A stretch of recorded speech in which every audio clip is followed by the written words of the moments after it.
Sure. All right, man.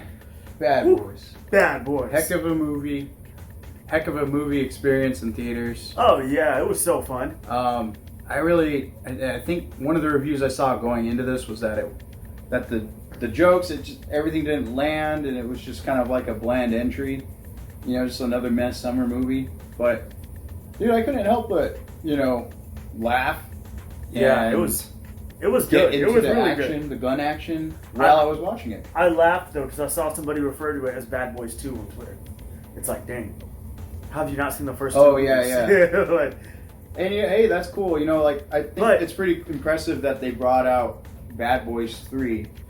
And I'm just going to say 3 and 4 because if you try to say which names they are, they really don't make sense. Like Bad Boys for Life is actually the third movie instead of the fourth one. Yeah, that's a missed opportunity. Missed opportunity. The other way. Bad Boys Ride or Die is the movie that we're talking about. It just came out this year. Both the titles could be like interchangeable. Yeah, exactly. Yeah, but it's a missed opportunity.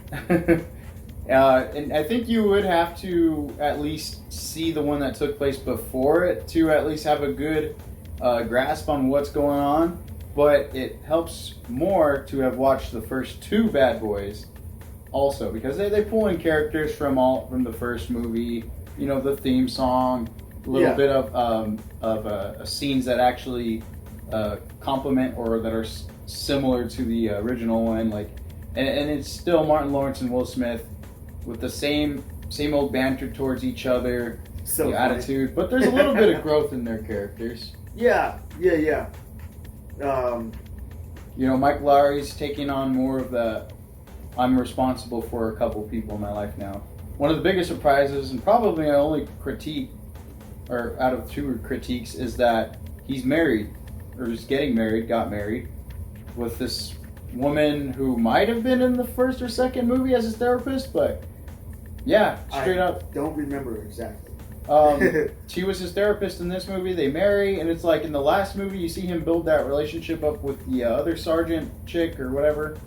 And they had a thing, obviously. And by the time 4 opens up, it's like that just didn't happen. It's like, okay. Yeah, so they dodged that whole romance bit.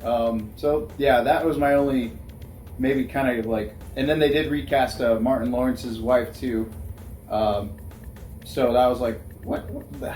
I know I haven't watched these movies or I haven't them on repeat, but I know it hasn't been that long since I watched them. But yeah. So that was kind of weird. It was good build up. What was my other gripe? With what's her name from the third one, the cop, and cool. them getting together, and then it's like, oh, now she's with Mr. Fantastic. That was weird. I can't think of many problems, to be honest. I really enjoyed it. I was laughing at almost all the jokes. Flat out, no cons will obviously be like a 10.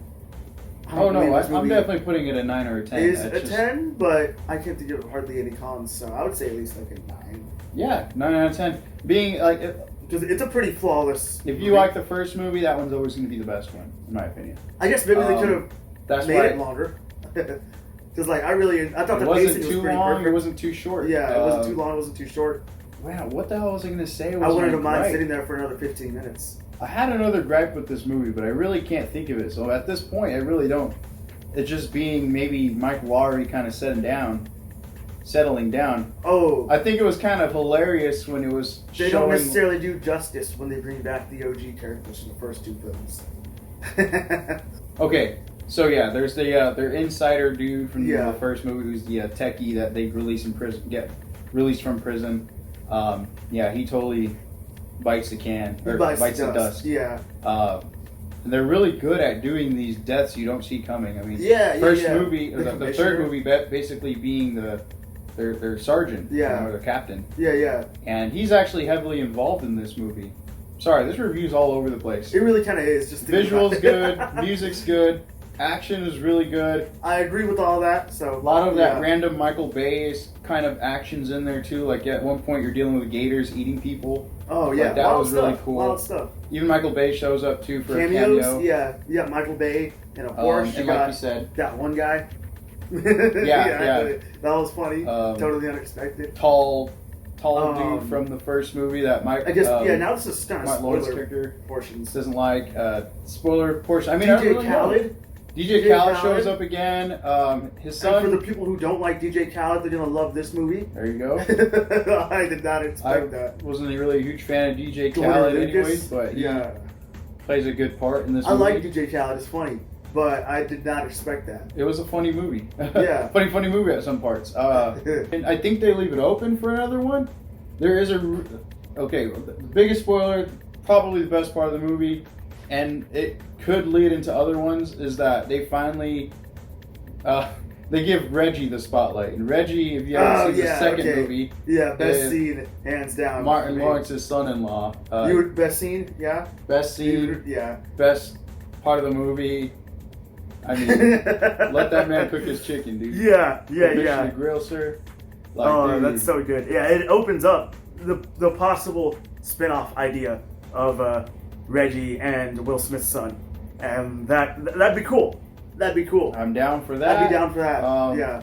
That action scene alone was great. It was a wild ride. I mean, definitely one of the best scenes of this year. Good third act, good second act. Good third act, good second act, good plot. Yeah. Just a fun time with the movies. Don't take it serious. You're not looking for any sort of Oscar contender movie. You're just looking for good action and comedy. Mm-hmm. I'd say even for like the emotion that it had, it was pretty solid. I think there was a funny scene too at the end where with they like touch Martin on Lawrence was being like, "Fate will decide." Like, this isn't my time. Yeah. That was kind of silly, but it was cool. It was cool. Yeah. And then obviously we all know about the slap with Will Smith and Chris Rock. Yeah, I'm glad they do pay homage to that in the end of the movie, which is really kind of funny. It's a funny scene. He just keeps on slapping Will Smith over and over. So, but yeah, 9 out of 10 for me, man. I agree. Honestly, yeah. Just a fun time. I would rewatch it. The only thing holding me back from 10 out of 10 is just saying that the first one's probably more better because it probably is that much more, a little bit more darker. But this, good old Miami Vice. Yeah. It's weird to say that, but it is. Yeah. It's Miami and the cops, and it's Michael Bay's way of, adapting Miami Vice, modern audience. So good film. If you got around to watching Bad Boys, let us know in the comments. This is Bad Boys 4 we're talking about. If you've seen any of them, just let us know. How would you rank them, compare them? What did you like and didn't like about the newest movie, or didn't go see it? Yeah. And if you enjoyed our review, did you prefer this over the third one, or did you not? Ooh, that's good. Man. Yeah, that's tough. They're both equally good in my opinion. Yeah, like they're both the same really sort of really entertaining action and comedy. Oh yeah, shout out to the directors. They did pretty good in this. Oh yeah. That's one thing that I completely forgot to mention. The visuals were insane. The elevator scene, that was brutal to watch, but it was really cool the way it all shifted around. Elevator scene with that one chick who's fighting her ex-boyfriend. Yeah. Just the final scene of the shootout. Bring it up. Scene. Shootouts. Oh yeah, the gun getting tossed. That was insane. That was insane. Good visuals. But yeah, let us know if you liked our video review on this. Please like and comment. It only makes you think how Batgirl could have been. The directors made this movie called Batgirl a while back, and Warner Bros. Decided not to release it. So that's pretty weird. Imagine seeing Michael Keaton do that, throw a batarang, you see it like flip around or whatever. Sick. Yeah. Oh well. All right, well. Good movie. Sorry the review is kind of all over the place, but yeah, I liked it. Yeah. On to the next one? On to the next one. All right. Yeah. Cowabunga dudes. Cowabunga dudes.